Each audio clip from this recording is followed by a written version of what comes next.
Olá, queridos, a paz do Senhor Jesus, bem-vindos ao assunto de hoje, lição de humildade e o novo mandamento do amor. Esta é a 10ª lição do trimestre que estamos estudando sobre João, o Evangelho do Filho de Deus. E o texto para leitura em estudo, João capítulo 13, do verso 1 ao 17 e versos 31 ao 35. E os tópicos que vamos abordar são eles. Primeiro, amor a toda prova. Segundo, lava os pés dos discípulos. E terceiro, o novo mandamento. E os objetivos desse comentário são os seguintes. Primeiro, aprender a amar, inclusive os que podem nos causar algum mal. Segundo, desenvolver um amor perseverante. E terceiro, descobrir o significado profundo de amar como Jesus nos amou. E eu sugiro que você faça a leitura de todo o capítulo 13 do Evangelho de João, que somado a esse comentário, seu aproveitamento será ainda maior. Quero agradecer a você, querido irmão, querida irmã, já inscritos no canal. Muito obrigado mais uma vez pelo privilégio. E para você que está me assistindo agora, ou já de outras vezes, e ainda não fez, se inscreva no canal. Não esqueça de deixar o seu like, de fazer o seu comentário, de apertar o sininho para ser informado todas as vezes que o novo vídeo for postado. Compartilha esse link com mais alguém e juntos vamos proclamando a palavra do Senhor nosso Deus. Na introdução desse comentário, a partir de agora, Jesus não se dirige mais ao povo, às multidões, ao mundo como um todo, mas apenas a seus discípulos. O ministério público de Jesus havia chegado ao fim. João, do capítulo 13 até o capítulo 17, é a mensagem de despedida de Jesus para seus discípulos amados, culminando com sua oração intercessória por eles e por todos nós. Hoje estudaremos João capítulo 13, que nos ensina a humildade de Jesus, lavando os pés dos discípulos, incluindo Judas e Pedro. Primeiro tópico, amor a toda prova. João capítulo 13, do verso 1 ao 3. No recôndito do tabernáculo, Jesus confronta o orgulho dos seus discípulos. Eles estão na mesa, na ceia, e faltou o servo para que fizesse os procedimentos de lavar os pés dos discípulos, tirar um pouco do calor da areia quente ali da Palestina, e entre os discípulos nenhum se coloca à disposição. Esse não é o meu papel. Pois Jesus toma uma toalha, pega uma bacia com água, cinge-se como servo e lava os pés dos seus discípulos, para mostrar um exemplo de humildade. Depois, ele desmascara Judas Iscariotes, que havia de o traí-lo. E como se não bastasse, Jesus ainda informa aos seus discípulos que dentro de pouco tempo eles não poderiam mais segui-los, porque ele tomaria um caminho que eles não poderiam acompanhá-lo. Pedro se manifesta dizendo: Senhor, mesmo que tu morra, eu morrerei contigo. Jesus olha para Pedro e diz assim: Pedro, essa tua coragem é como pó. Na hora da prova, ela não vai servir de absolutamente nada. Você não tem noção do que vai acontecer daqui para frente. O texto destaca 3 coisas importantes que Jesus sabia e que ainda assim mantém o seu exemplo de amor pelos seus discípulos. Primeiro subtópico, a sua hora havia chegado. É interessante observar que desde o início do Evangelho de João, ele está mostrando que o propósito do escritor é mostrar quem é Jesus. E o propósito de Jesus é revelar quem é o Pai através dele. E aqui ele está cumprindo cabalmente o relógio divino, ele está cumprindo cabalmente a agenda celestial. Tudo o que ele está fazendo é exatamente para mostrar, para glorificar o Pai, fazer o Pai conhecido diante das pessoas. Lá em Caná da Galileia, quando a sua mãe, naquela festa de casamento, olha para ele e diz: não tem mais vinho, algum escritor chega a dizer que possivelmente ele já tivesse feito algum tipo de milagre lá de cunho familiar, que a sua mãe está torcendo que aconteça lá em Caná também, para que ele se mostre ao povo, se mostre ao mundo, e o povo agora vem a ovacioná-lo como dizendo: chegou o Messias entre nós. E ele diz assim: opa, ainda não é chegada a minha hora. A hora que Jesus haveria de se mostrar ao mundo como sendo glorificado pelo Pai, não seria por essa natureza de operar um milagre aqui ou um milagre ali. Depois, nós vamos encontrá-lo, Jesus, na festa dos tabernáculos, seus irmãos também enciumados com ele, por ele, dizendo, te mostra, se tu queres ser alguma coisa, te mostra logo para a Judéia toda. E ele diz assim, não é essa hora. Ele está lá, ele fala para as pessoas, ensina as pessoas ali no tabernáculo, mas as pessoas ficaram querendo colocar a mão sobre Jesus, mas ninguém colocou a mão nele, porque a sua hora também não era chegada. De lá ele sai para o Monte das Oliveiras, depois ele volta, está lá no templo quando ele prega dizendo, eu sou a luz do mundo, quem me segue não andará nas trevas. Novamente as autoridades querem colocar a mão sobre ele, mas também não fazem. Por quê, pastor? Porque ainda não é chegado a sua hora. Quando chega no capítulo de número 12, verso 23, aí sim, nós vamos encontrar uma narrativa de que os gregos queriam ver Jesus e procuram Filipe e André e dizem a ele, nós queremos ver Jesus. Aí sim, agora Jesus faz uma declaração, é chegada a hora de ser glorificado o Filho do Homem. Agora ele tem certeza, o calendário está chegando ao final. Agora o Filho do Homem será entregue às autoridades. É chegada a hora do Filho do Homem. Agora escute uma coisa, João já demonstrara, já dera indício de uma universalidade desse evangelho de Cristo, quando lá no capítulo 10, Jesus está falando sobre o bom pastor, e ele diz assim, tenho ainda outras ovelhas que não são desse aprisco, e essas também me importa conduzir. E elas ouvirão a minha voz, e haverá um rebanho e um pastor. Jesus já tinha dito isso, de que o objetivo era agregar todas essas ovelhas. Até aqui parece que o ciclo de relacionamento estava ali entre os judeus, muito fechado. Mas agora não, ele está dizendo, vai chegar a hora. E qual é a hora que eu vou agregar essas outras ovelhas? Quando eu for glorificado, ou seja, quando eu subir o madeiro, quando eu descer e ressuscitar, então a mensagem vai ecoar por todas as partes. Outras ovelhas serão agregadas nesse rebanho.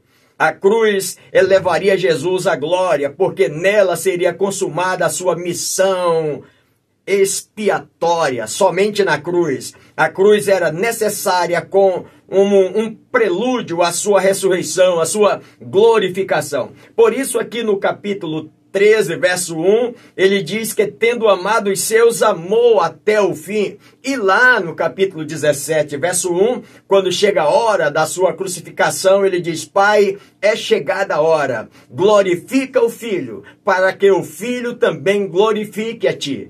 Aqui nós podemos observar, esse é o primeiro ponto da hora, chegada de Jesus. Alguns detalhes de que ele está chegando para mostrar que a sua glorificação não será ovacionado pelas pessoas por causa de alguns feitos miraculosos, mas por causa da sua crucificação, da sua morte e ressurreição, para interceder por mim e por você e me dar o direito de vida eterna. Segundo o subtópico, Jesus sabia que seria traído. João capítulo 13, verso 2. O texto diz que durante a ceia, tendo já o diabo posto no coração de Judas Iscariotes, filho de Simão, que traísse a Jesus. O escritor, com muita propriedade, falou para nós o seguinte, Jesus nunca esteve enganado acerca de Judas Iscariote. Desde o início sabia que Judas Iscariotes haveria de traí-lo. O discípulo traidor é mencionado 8 vezes no Evangelho de João. Satanás havia entrado em Judas, conforme Lucas relata no capítulo 22, verso de número 3, e lhe dera a inspiração necessária para iniciar o processo que terminaria com a prisão e a crucificação de Jesus. Quando o escritor diz que Jesus sabia e que o próprio Evangelho fala 8 vezes acerca de Judas, é interessante que até os sinóticos, mesmo quando fala de Judas, fala assim como aquele último lá, e todos se referem àquele que o traiu. Nenhum fala de Judas um cara bacana, um cara que estivesse ali para somar. Apesar que entre os discípulos, eu sempre digo, Judas, ele não tinha cara de Judas. Ninguém olhava para Judas dizendo assim, ele é um traidor. Não, ele estava de igual para igual, porque o espírito da traição não estava no seu semblante, estava lá no seu interior, no seu coração. E é interessante observar que Lá em Betânia, quando Jesus está numa ceia, e que está lá Maria, está Lázaro, e Maria, de repente, ela pega uma libra de nardo puro, e pega aquele nardo de muito valor, e unge os pés de Jesus, o perfume exala todo aquele ambiente. Diz o texto lá em João, capítulo de número 12, do verso 1 ao verso 6, que ele usa a expressão da seguinte forma: para que esse desperdício? Esse perfume é muito caro, dava para ser vendido por 300 denários ou 300 dinheiros e a gente comprar de cesta básica e dividir para os pobres. O texto diz que Judas está falando não porque ele tivesse interesse em compartilhar com os pobres, participar da necessidade desses pobres, não, mas porque ele era um suplantador. Ele era um administrador daquele pequeno grupo e ele subtraía os valores arrecadados em benefício próprio. Por isso que ele faz isso. Era melhor ter vendido e colocado esse dinheiro na minha mão. Ele é uma pessoa que está ali, trabalhando, gozou de confiança, mas não tinha um coração completamente curado, ou quem sabe um coração disposto a servir e a caminhar com o mestre, sendo fiel a ele em todos os momentos. Ele estava por um simples interesse, e por isso o escritor de Jesus sabia, de todas as vezes que se refere, Jesus sabia quem era Judas, e ele haveria de o trair. Até porque existe uma profecia lá nos Salmos, Salmo 41, verso 9, verso 10, quando o salmista canta dizendo: até o meu amigo mais íntimo, aquele a quem eu confiava, ele levantou contra mim o calcanhar. O salmista já estava falando de que aquela pessoa de confiança se levantaria, se oporia contra o mestre em determinado momento. Então Jesus sabia quem era Judas Iscariote. Terceiro subtópico: Jesus sabia da confiança do Pai. João capítulo 13, verso 3. O escritor diz o seguinte: mesmo na hora mais angustiosa da sua humilhação, Jesus sabia quem era, de onde tinha vindo, o que faria e para onde retornaria. O escritor ainda diz mais que ele não era uma vítima indefesa. Ah, coitado, não tem ninguém que o defenda. Não. Mas também ele não era um mártir, alguém que está aqui para ficar na história como um mártir da história, também não. E qual é o objetivo de Jesus? Ele é o Redentor, ele é o cumprimento do plano, do projeto perfeito de Deus para resgatar a mim e a você. Então esse é o seu papel. Não estar ali como mártir, não estar como alguém indefeso, mas estar cumprindo um projeto de redenção para mim e para você. À luz do texto, ele sabe que pela cruz sua missão divina se completará. Ele está aqui cumprindo um projeto, como falei para você desde o início. João quer dizer, no seu livro, mostrar quem é Jesus, e Jesus em todas as suas ações quer revelar quem é o Pai. E aqui ele está sabendo de que a cruz, ele completará a sua missão aqui na terra. Por causa da cruz, as forças das trevas seriam terminantemente derrotadas. Embora a derrota final não estivesse sido desfachada, mas estava garantida a queda final do reino das trevas. Ele não prevaleceria mais contra a luz, contra o Senhor. Foi pelo sangue da cruz que teve lugar a expiação pelo pecado, pelos nossos pecados. O apóstolo Paulo, na sua carta aos Romanos, capítulo 5, verso 11, fala sobre isso, que foi através do sacrifício da cruz que eu e você alcançamos o perdão dos nossos pecados. O Senhor Jesus, quando ele acendeu a cruz, ele não está acendendo como que alguém está empurrando, alguém está o crucificando, não. Ele está indo como se estivesse subindo a um trono, porque esta é a vontade de Deus, impoluto, ninguém poderia tirá-lo daquele caminho. Pela cruz estava assegurada a maravilha da glória, da ressurreição, fazendo assim o selo da garantia de todos nós. É isso aqui que vai acontecer. Ele está subindo a cruz e sabe que tudo que vai acontecer, a sua crucificação, a sua morte, a sua ressurreição, está garantindo. Estou selando todas as pessoas. Eu estou sendo glorificado. Todas as pessoas agora terão acesso, terão direito de chegar diante do Pai através do sacrifício. Por isso, irmãos, O texto é muito claro quando diz: Jesus sabia da confiança do Pai. Esses três subtópicos: a sua hora havia chegado, ele sabia quem era o traidor e ele tinha confiança que tudo quanto ele está fazendo está cumprindo um relógio divino. Segundo tópico: lava os pés dos discípulos. João capítulo 13, verso 4 ao 30. João nos informa duas atitudes de Jesus, ambas sublimes e gloriosas. Primeiro subtópico: amor perseverante. Capítulo 13, verso 1. O escritor diz que ele amou os seus e amou até o fim. Mesmo sabendo que seus discípulos o abandonariam vergonhosamente em pouco tempo, deixando-os nas mãos dos pecadores, mesmo sabendo que Judas o trairia, que Pedro o negaria e que os outros discípulos de Jesus o abandonariam, se dispersariam, Jesus amou os seus discípulos até o fim. Jesus amou-nos a ponto de deixar a sua glória entrar no mundo e fazer-se carne, tornar-se pobre, ser perseguido, odiado, zombado, cuspido, pregado numa cruz, carregando sobre o seu corpo no madeiro os nossos pecados e morrer por nós numa rude cruz. Ele sabia de tudo isso, carregando sobre si esse peso dos meus e dos seus pecados. Esse é o amor imenso, eterno e infinito. Seu amor, diz o escritor, excede todo o entendimento e toda possibilidade de plena descrição. Não tem como descrever o grande amor de Deus. O principal dos pecadores pode ir a Jesus com ousadia e confiança no seu perdão. Jesus se deleita em receber pecadores. Jesus não nos lança fora por causa dos nossos fracassos.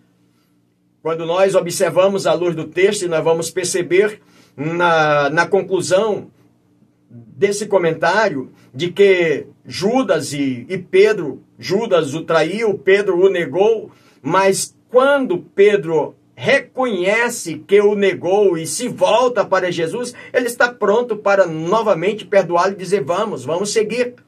Embora que Judas não tenha a mesma oportunidade, porque não se arrepende dos seus pecados. Ele jamais nos rejeita por causa das nossas fraquezas, meus irmãos. Jesus ama desde o princípio, ele ama até o fim. Aqueles que vão a ele jamais serão lançados fora. Esse é o ponto que nós observamos sobre o amor perseverante de Jesus. Segundo subtópico: lavou os pés dos discípulos. João capítulo 13, verso 4 ao verso 5. Esta é a segunda atitude sublime de Jesus. E o que nós observamos no texto é que com esse gesto, Jesus nos ensina que privilégio não implica orgulho, mas humildade. Quanto mais privilégio, devemos entender que mais humilde precisamos ser, na ótica de Jesus. Por quê, pastor? Porque Jesus sabia quem era.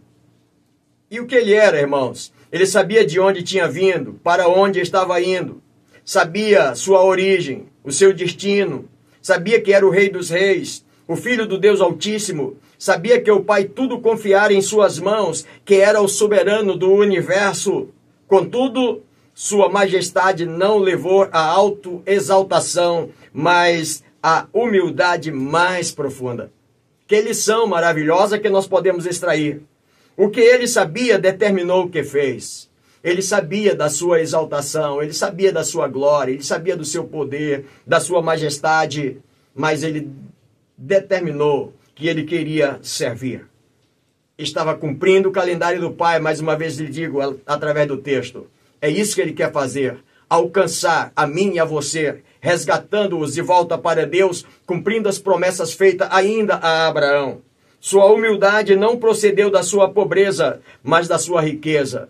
Como assim, pastor? Porque ele sendo rico, ele se fez pobre em meu lugar. Ele sendo rei, se fez servo. Quando ele assume a posição de um servo com uma toalha cingindo-se. Sendo Deus, fez-se homem. E sendo soberano do universo, ele vai lavar os pés dos discípulos para nos dar essa linda lição. O escritor ainda diz mais, que humildade e amor são virtudes que o cristão mais pobre e mais fraco, e o mais ignorante pode todos os dias encontrar uma ocasião para praticar amor e humildade. Não é questão da posição. A humildade não é uma questão de poder aquisitivo, não é uma questão de pobreza ou de riqueza, não é uma questão de ignorância ou de conhecimento. Humildade e amor é uma questão de um caráter forjado pelo próprio Cristo na vida das pessoas. De não deixar que o seu ego seja maior que ele, mas mesmo suas posições não os impeça de praticar o ato de amor e de ser humilde diante das pessoas. Cristo nos ensinou a fazer isso. O que Jesus teve em mente não foi um rito de simplesmente fazer aquilo ali para mostrar aos seus discípulos como é bonito fazer isso e vai impressionar as pessoas. Não, irmãos. O que Jesus está fazendo ali é a sua atitude de humildade e vontade de servir. Mostrar para os discípulos que mesmo tendo toda a sua posição, mas o meu maior privilégio é servir. Quando ninguém o quer fazer, mas ele está lá, pronto para servir. Terceiro subtópico, Pedro e Judas. João capítulo 13, verso 18 ao 30 e 36 ao 38. Pedro revela nesse texto, mais uma vez, o seu temperamento ambíguo e contraditório, né, irmãos? Tem hora que ele diz, pode contar comigo, daqui a pouco já não conta mais. Eu vou morrer com você, não, negativo. Todos podem te abandonar, menos eu, mas vai na mesma barca. Ou seja, ele tem essa qualidade. Tem hora que você pode contar, será mesmo? Daqui a pouco ele puxa pela espada e eu vou defender o mestre a todo custo. Mete a espada. O Senhor diz, não, Pedro, guarda a tua espada porque não é assim que se resolve as questões do reino espiritual. Ou seja, ele tem esse temperamento. Mas em outro momento, quando Jesus vai lavar os pés dos discípulos, ao mesmo tempo que ele chama o mestre de Senhor, ele está dizendo, não, você não vai lavar os meus pés. E Jesus agora olha para ele e diz, Pedro, olha, se eu não lavar os teus pés, Pedro, você não tem parte comigo. Então me lava todo agora, me dá um banho todo. Jesus diz, não, Pedro, mas também não é assim. Eu só preciso lavar os pés. Você já tomou banho, já banhou, já está limpo, não precisa. E quanto a Judas? Ele teve todas as oportunidades que os demais discípulos tiveram. Como diz o salmista, ele é considerado como um amigo íntimo, uma pessoa de confiança, de maneira que está nas suas mãos o gerenciamento, o administrativo daquele pequeno grupo. Toda a confiança ele tem. As mesmas oportunidades que todos tiveram, assim como Pedro. Todas as oportunidades, depois nega Jesus, né? Nega 3 vezes diante do servo, das criadas, diante das autoridades. Ele não cumpre, ele nega Jesus. Judas, Pedro, todos eles tiveram as mesmas oportunidades. Só que Judas nunca deixou que o Senhor tratasse do seu coração. Ele sempre teve um coração voltado para o seu próprio eu, para o seu próprio desígnio. Ou seja, ele não estava ali para cumprir um propósito de Deus, mas simplesmente para satisfazer o seu ego, para satisfazer o seu interesse próprio. E à luz do texto, o escritor diz que o mesmo sol que amolece a cera, ele endurece o barro. Ou seja, ele está no mesmo lugar. O mesmo sol, a mesma graça que vinha para todos, veio também para Judas. Só que Judas não quer nada com essa graça, rejeita a graça e ele perece. Os demais todos são alcançados, mas Judas perece. Qual a diferença, irmãos, diz o escritor, entre Judas e Pedro? Já que Judas traiu Jesus, vendeu Jesus. Ah, mas Pedro negou. Pastor, Pedro foi igualmente Judas. É verdade, se olhar, botar na balança, os pecados são iguais. Mas a verdade é que Pedro se arrependeu. Quando o Senhor vai ao confronto de Pedro, Pedro se arrepende e os seus pecados são perdoados. Judas tem simplesmente uma emoção e corre, vai se enforcar, porque o que ele fizera reconhece que aquilo não era digno nem de ser perdoado. Eis aí a diferença. Pedro reconhece a misericórdia, Judas ignora. Portanto, Pedro alcança o perdão e Judas enfrenta a condenação. Terceiro tópico, o novo mandamento. João capítulo 13, verso 31 ao 35. Jesus comunica aos discípulos que a notícia mais dolorosa está chegando agora. Eu vou me embora e vocês não podem ir mais comigo. Primeiro subtópico, tema-chave, capítulo 13, verso 33. Filhinhos. Jesus trata de filhinhos porque percebe neles a angústia que eles estão sofrendo quando Jesus usa as palavras dizendo: daqui para frente vocês não terão mais muito tempo para estar comigo. Warren Wiersbe diz o seguinte, que no texto original o termo amor e seus correlatos são usados 12 vezes, do capítulo 1 ao capítulo 12. Enquanto que do capítulo 13 ao capítulo 21 são usados 44 vezes, um acréscimo de aproximadamente quase 500%, Jesus falando sobre o amor. Agora Jesus choca os discípulos dizendo que ele partirá e os discípulos não poderão acompanhá-los. Capítulo 13, verso 33. Pedro havia dito ao Senhor Jesus, lá ainda no capítulo 6, Senhor, para quem iremos quando o Senhor dar aquele discurso pesado e que muitos dos discípulos fogem?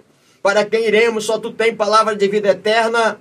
A mente dos discípulos havia agora uma incógnita. Como que Jesus pode nos amar até o fim? Registrado agora no capítulo 13, verso 1. Se vai partir e nos deixar, quem ama fica. Com certeza pensavam assim aqueles discípulos. Nessa hora é que Jesus vê a aflição deles e diz: filhinhos. Queridos, é interessante observar à luz do texto que Jesus conhece realmente o nosso drama, conhece a nossa dor e sabe quando nós estamos em angústia. Assim ele fez com os discípulos, mesmo entre eles tendo alguém que não tinha toda essa qualidade de fidelidade, de prontidão, mas ele ainda está dizendo: filhinhos, eu sei que vocês estão angustiados, eu sei que o problema é difícil, mas não acabou. É simplesmente uma fase que eu vou passar, que vocês não podem ir comigo. Mas a glorificação vai acontecer. E quando acontecer a glorificação, todos, não somente vocês, mas todo o universo estarão em pé de igualdade para estar diante de mim e diante do Pai Celestial que me enviou.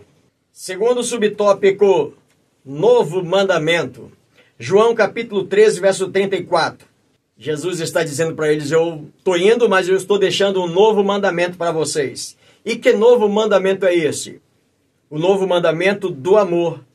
Que vós amais ou ameis uns aos outros assim como eu vos amei. É interessante à luz do nosso comentarista que amar ao próximo como a si mesmo não era um mandamento novo, mas uma prescrição já da lei de Moisés. Amar o Senhor Deus sobre todas as coisas e amar o teu próximo como a ti mesmo. Então, como que nós podemos entender que isso é um mandamento novo? Em que sentido esse é um novo mandamento, diz o escritor? E aí nós temos pelo menos 2 pontinhos interessantes. No primeiro sentido, que o mandamento é novo pelo exemplo de Jesus. Não simplesmente o que está escrito lá na lei, e que esse amor era determinado somente entre a comunidade judaica. Mas aqui ele agora está mostrando que o seu amor vai abranger um universo maior.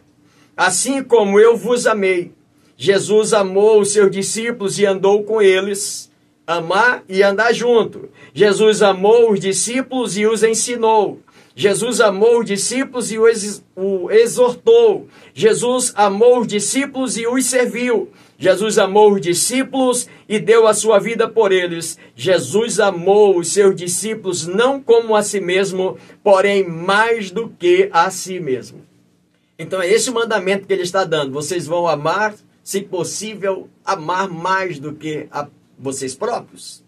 Ele amou os discípulos de tal maneira que morreu na cruz pelos seus pecados. João capítulo 3, verso 16. E o segundo ponto desse novo mandamento é que o mandamento é novo pela sua exigência prática. Jesus não está só exigindo. Jesus pede que eles façam, mas na prática ele comprova que ele faz. Que ele não está só mandando. Ele não está só dizendo: olha, faça o que eu estou mandando. Tudo bem que eu não estou fazendo, mas façam. Não, ele faz na prática. Que vos ameis uns aos outros. Jesus não apenas deu a sua vida pelos discípulos, mas agora ordena que os discípulos amem uns aos outros da mesma maneira como ele amou. O apóstolo João expressa essa ideia claramente em sua epístola, lá na primeira epístola de João, capítulo 3, verso 16, quando ele fala sobre esse assunto. A novidade desse mandamento do amor consiste no fato de tornar-se uma atitude tipicamente cristã. É o que Jesus quer mostrar para eles. Uma das funções outorgada pelo poder do Espírito Santo. Jesus sabia que esses discípulos não teriam tal capacidade pela forma como a mente deles estavam ali, arraigadas pelos ensinamentos da lei judaica, mas ele está dizendo, o Espírito Santo vai outorgar, capacitar vocês para vocês fazerem isso.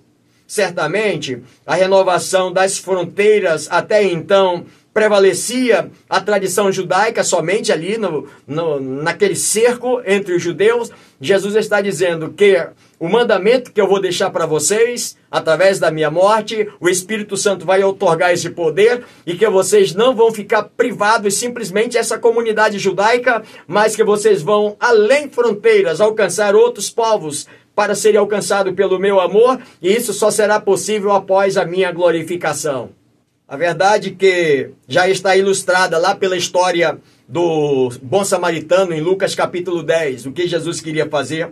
Trata-se de um amor sem par, um amor singelo, que se auto-renova e está sempre fresco, porque não é uma atitude simplesmente do homem, mas está aqui relacionada com o Espírito Santo cuidando de cada um. Finalmente, alguns escritores chegam a dizer que esse amor estava também relacionado com a Santa Ceia, porque fala ali tipicamente do sacrifício e morte de Cristo Jesus, entregando-se para seus discípulos. E alguém chega a dizer que esse novo mandamento também refere-se a isso.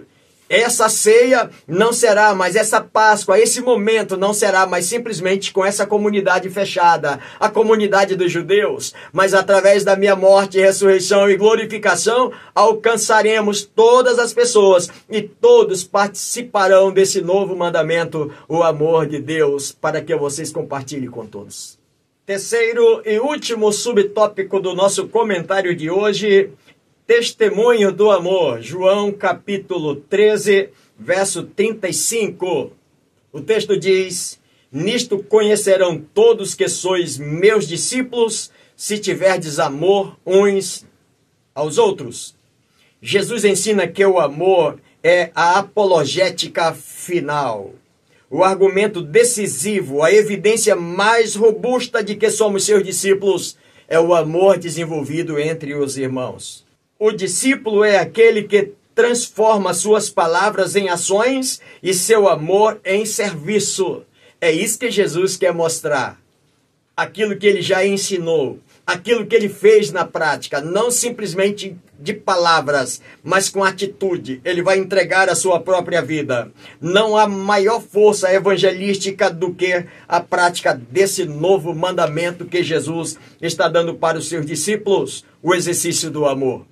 O texto ainda diz mais que a vida em amor, alegria, paciência, amabilidade, bondade e brandura representa por si mesma uma poderosa evangelização, um testemunho eficaz para o mundo que, em suas situações, anseiam por comunhão autêntica.